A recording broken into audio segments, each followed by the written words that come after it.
Hey, what's up, guys?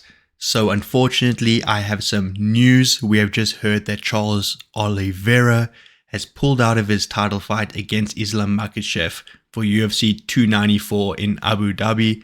This fight was supposed to take place in 11 days. Very, very disappointing. I thought I'd get my live reaction to the UFC presser that Dana White's about to have, or he had, an hour ago.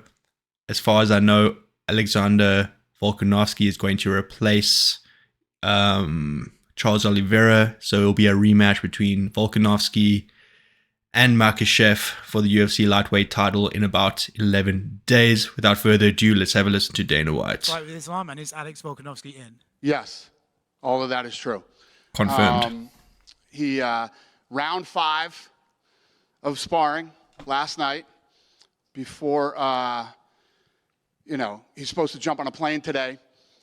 So unfortunate. His eyebrow wide open, and had it stitched up last night. Obviously, can't fly out there with that. You know what I mean? It would be one thing too if they didn't call us. We would have had him go to a plastic surgeon that would have sewed it from the inside out. Get that thing done the right way. These guys never call us like they should when something happens. They call us after they get it stitched up. But okay, so I won't pause too much, but so what we gather, he got his eye cut during the 5th round of sparring just before he's about to, fly to Abu Dhabi. You can hear Dana White's a little bit annoyed that they didn't contact the UFC as soon as it happened, because they could have got the best specialists involved. But anyway, that's too little too late, I guess. on the flip side too, I could see him not wanting to risk it, getting a shot like this, and then that the Volkanovski crew. I mean, him and Israel, these guys are just absolute studs, man. He jumps in and he big ups to them. They saved the card. They saved the card. With one phone call, it seems like if Charles got cut last night, you call Alex, he says yes right away, 2 weeks notice, I'm in. One phone call, and I would have announced it hours ago, except I was waiting for the guys to wake up in Abu Dhabi to let them know before we reported it. But these guys that surround these guys down in Brazil just can't keep their mouth shut. This came out of Oliveira's camp apparently, and just part of the business. You know what I mean? You can hear he's annoyed.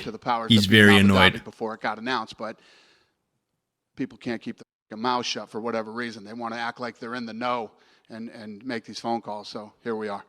That said, I mean, Charles Islam wasn't a massive fight, but Alex versus Islam 2 is probably one of the biggest fights you could get on that card, especially, they did it in Australia. Now it's in Abu Dhabi. I mean, what UFC does it again. Saves the card. How we do it, brother.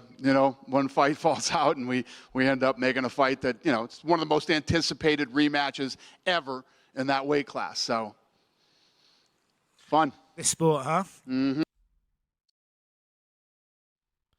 Okay. So, guys, there we have it. Very, very unfortunate that Charles can't make the fight. But you know what? The UFC do it again. They always make something happen. And this fight, some might say, is even bigger than the Charles Makhachev fight. Volkanovski is such a gangster for accepting this fight on only 11 days notice. So despite the Charles and Makhachev fight falling through, we still have a main event on our hands, and what a main event it will be. Let me know what you think of this. Are you disappointed, or are you even happier now with the new fight announced? I'll be interested to hear what you have to say. But folks, until next time, that's all I have for you. Have a good one. Cheers.